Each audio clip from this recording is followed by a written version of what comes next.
Innal hamdalillah nahmadullaha ta'ala wa nasta'inuhu wa nastansiruhu wa nastaghfiruh wa nastahdihi wa nu'minu bihi wa natawakkalu alaihi wa na'udzu billahi min syururi anfusina wa min sayyiati a'malina may yahdihillahu fala mudhillalah wa may yudlilhu fala hadiyalah. Asyhadu an la ilaha illallah wahdah la syarikalah wa asyhadu anna Muhammadan abduhu wa rasuluh la nabiyya ba'dah. Allahumma salli ala sayyidina Muhammad wa ala alihi wa sahbihi wa barik wa sallim tasliman katsiran katsira. Ya ayyuhalladzina amanu ittaqullaha haqqa tuqatih wa la tamutunna illa wa antum muslimun. Qala Allah Ta'ala fi kitabihil karim ba'da a'udzu billahi minasy syaithanir rajim. Subhanalladzi asra bi 'abdihi lailan minal masjidil harami ilal masjidil aqsal ladzi barakna haulahu linuriyahu min ayatina innahu huwas samiul basir. Al-ayah surah Isra ayat 1. Wa qala Rasulullah sallallahu alaihi wasallam fi haditsin hasan riwayat Abi Daud, idza hazabahu amrun shalla, atau kama qala Rasulullah sallallahu alaihi wasallam. Alhamdulillah, hadirin yang dirahmati Allah Subhanahu wa taala, jemaah salat Jumat yang dirahmati Allah Subhanahu wa taala. Marilah kita senantiasa tingkatkan iman dan takwa kita. Bagaimana iman dan takwa setiap hari, setiap detik, dimanapun kita berada, kita terus tingkatkan, kita jaga iman dan takwa kita. Dengan iman dan takwa yang senantiasa ada pada hati kita, maka hati kita akan senantiasa bersih. Hati kita senantiasa bersih dari penyakit-penyakit hati yang banyak manusia terkadang zahirnya, casingnya baik, hatinya buruk, naudzubillah. Maka bagaimana dimanapun, kapanpun, iman dan takwa kita terus jaga, terus kita tingkatkan. Alhamdulillah, kita bersyukur pada Allah Subhanahu wa taala. Allah jadikan kita sebagai mukmin, bisa mengerjakan ibadah, bisa mengamalkan syariat yang Allah dan Rasulnya tetapkan. Karena dengan itulah kita bisa selamat di dunia dan di akhirat. Kita harus yakin kita sebagai mukmin yang ada hak kita yang harus kita perjuangkan untuk bisa masuk surga tanpa hisab. Kita ketahui sekarang bulan Rajab sudah menginjak 28 Rajab. Bagaimana kita mulai di bulan Rajab ini terus tingkatkan ibadah kita, amal soleh kita, supaya bagaimana nanti di bulan Ramadan kita bisa meraih kesuksesan dengan bisa menggembol seluruh pahala di bulan Ramadan. Tapi semua itu perlu adanya latihan. Bagaimana di bulan Rajab kita mulai latihan? Banyak di beberapa daerah, bahkan di beberapa negara, berbagai macam cara orang untuk mengingatkan kita peristiwa penting di bulan Rajab ini.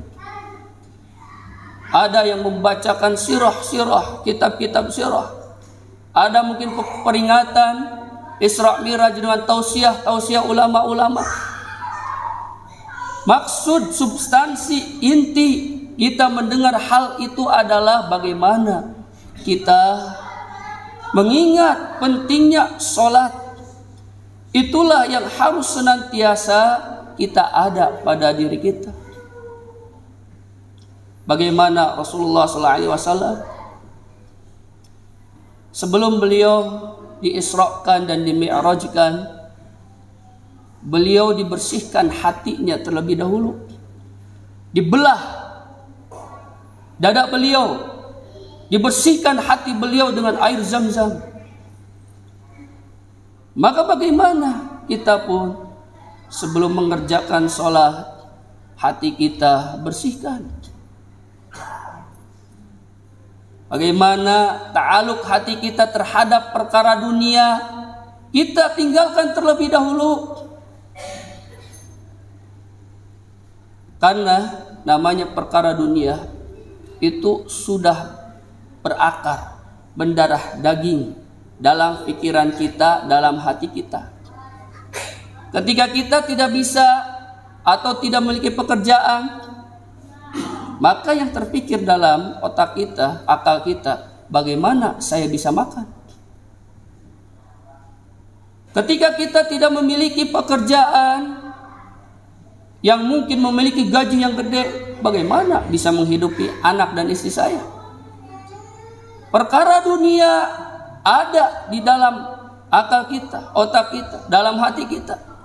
Sehingga terkadang perkara dunia mengalahkan syariat. Na'udzubillah, tsumma na'udzubillah.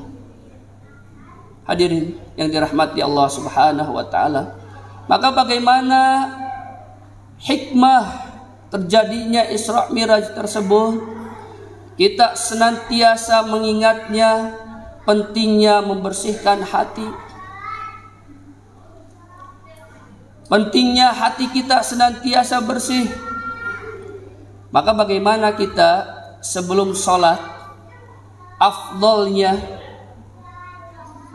kita sebelum datang waktu tinggalkan perkara-perkara dunia terlebih dahulu.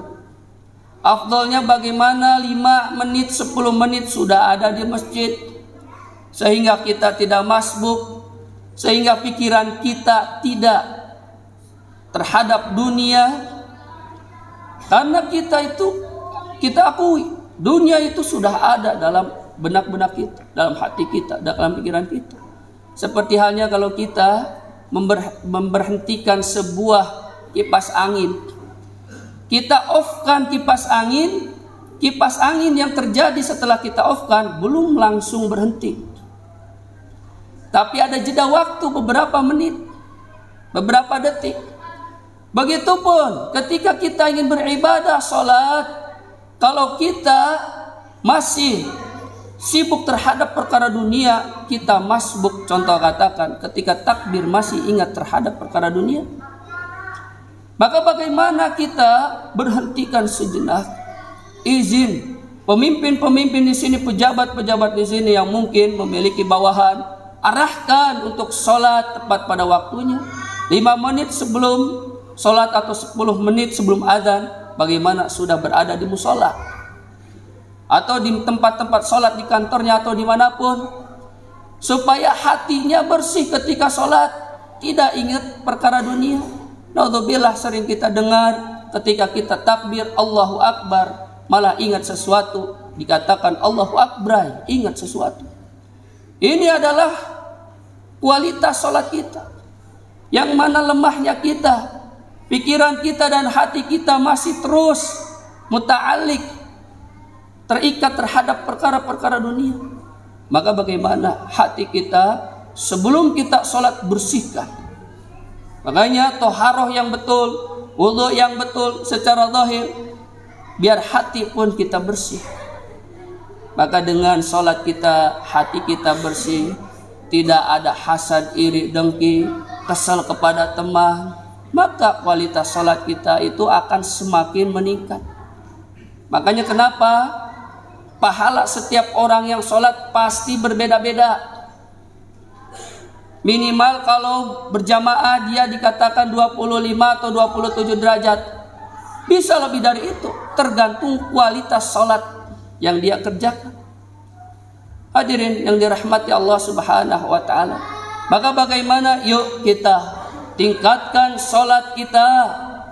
Bahkan dalam perkara apapun, ketika kita mendapatkan satu masalah, kita sholat. Nabi kita Muhammad SAW, beliau bersabda di dalam riwayat Abu Daud, hadisnya hasan, jelas bisa dijadikan dalil. Idza hazabahu amrun shalla. Ketika beliau tertimpa satu perkara, apapun perkaranya, shalla, maka beliau langsung mengerjakan sholat. Contoh, Kadang zaman sekarang zaman politik sana sini, saling menghujah, bingung mau pilih apa. Saran Nabi apa? Sholat.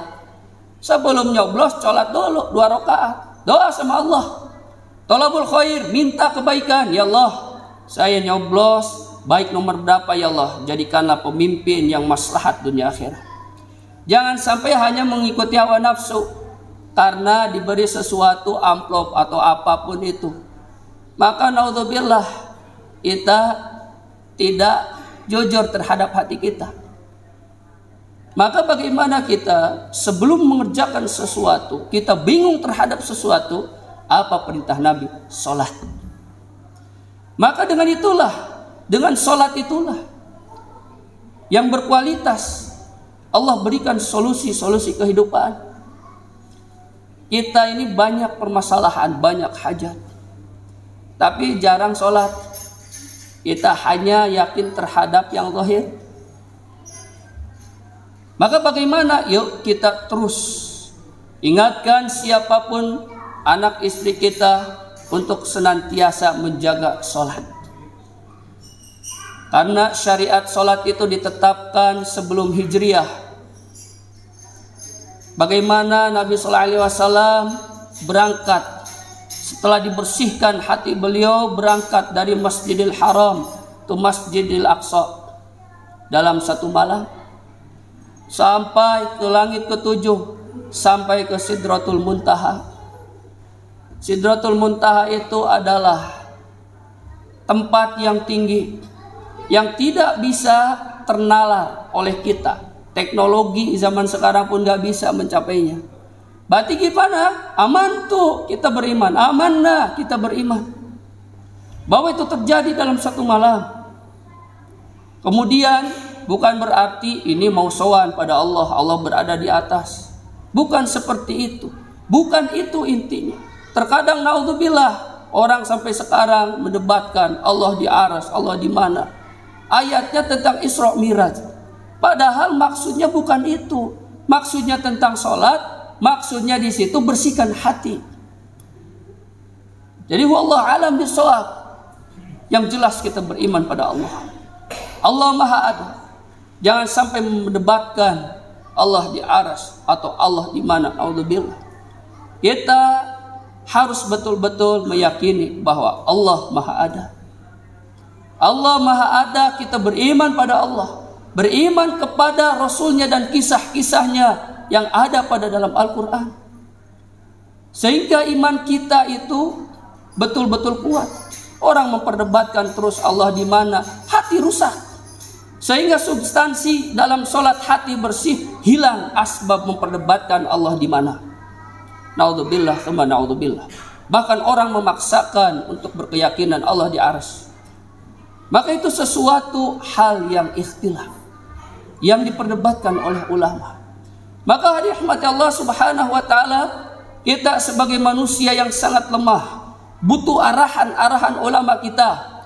Kenapa dikatakan atiullaha wa atiur rasul wa ulil amri minkum? Taatlah pada Allah, taatlah pada Rasul dan ulil amri. Ulil amri di sini definisi makna yang pertama adalah ulama. Itu menurut tafsir, beberapa penjelasan ayat tersebut. Baru yang kedua adalah umara, para pejabat pemerintahan. Yang ketiga di situ ada malik, raja, kalau ada raja. Dan yang keempat adalah orang yang memiliki tanggung jawab apapun, itu dikatakan ulil amri. Hadirin yang dirahmati Allah Subhanahu wa taala. Maka kita dekati ulama ahli-ahli ilmu sehingga kita betul-betul faham terhadap syariat. Kita terus belajar dan belajar dalam hidup ini. Tidak perlu kita hanya ta'assub terhadap golongan kita. Naudzubillah, kita nggak mau dengar kajian dari orang-orang yang tidak sefaham dengan kita. Kita memiliki kaidah khudz ma safa da' makana. Ambil hal-hal yang baik, buang yang tidak sesuai dengan prinsip kita, buang yang tidak sesuai dengan keyakinan kita. Setiap manusia pasti ada kebaikan, setiap manusia pasti ada kesalahan, keburukan pasti. Ulama pun terkadang memiliki sesuatu kesalahan, namanya manusia. Yang maksum itu hanya Rasul kita Muhammad SAW.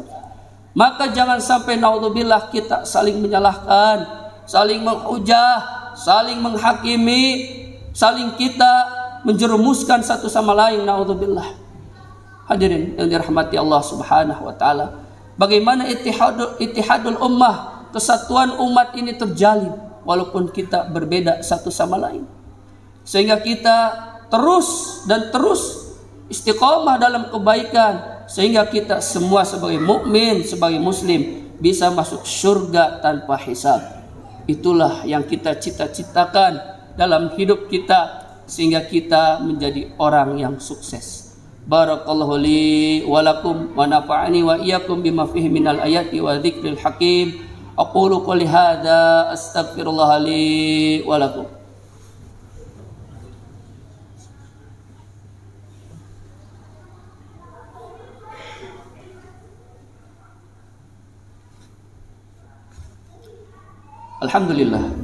Alhamdulillahilladzi ba'atha rasulahul mustafa wa nabiyahul mujtaba Muhammadanil ladzi anara bihi duja wa akhraja bihin nasa min dhulumatil kufri wasyirki ila nuri wal huda.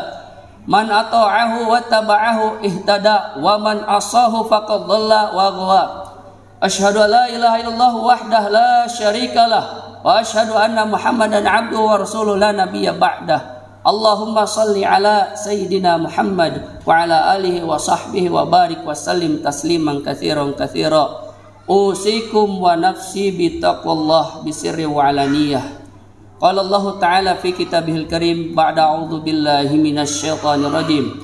Innallaha wa malaikatahu yusholluna 'alan nabi ya ayyuhalladzina amanu shallu 'alaihi wa sallimu taslima. Allahumma salli ala habibina wa syafi'ina wa dhuhrina wa maulana Muhammad. Allahumma salli wa sallim wa barik wa sallim ajma'in. Amin. Ya Allah, ya Rabbal Alamin. Allahumma ighfir lil muslimina wal muslimat wal mu'minina wal mu'minat al ahya'i minhum wal amwat. Innaka sami'un qaribun mujibud da'wat wal qadiyal hajat. Ya muqallibal qulub tsabbit qulubana ala dinik. Ya musarrifal qulub sarrif qulubana ala ta'atik. Allahumma ansuril islam wal muslimin. Allahumma ansuril islam wal muslimin fi kulli makan wa mujahidin fi Palestin khasah. Allahumma izzal islam wal muslimin. Allahumma izzal islam wal muslimin wal mujahidin fi Palestin khasah. Allahumma alaikal yahud wa nasara wa yahud ya Israel khasah wa dammirhum tadmira wa zalzilhum zilzalan syadida wa syatit syamlahum wa farriq jam'ahum. Rabbana zalamna anfusana wa illam taghfir lana wa tarhamna lanakunanna minal khasirin. Rabbana atina fid dunya hasanah wa fil akhirati hasanah wa qina adzabannar. Subhana rabbika rabbil izzati amma yasifun wa salamun alal mursalin walhamdulillahi rabbil alamin. Ibadallah, innallaha ya'muru bil adli wal ihsan wa ita'i dzil qurba wa yanha 'anil fahsya'i wal munkari wal baghi ya'idukum la'allakum tadhakkarun wa la dzikrullahi akbar. Aqimissalah.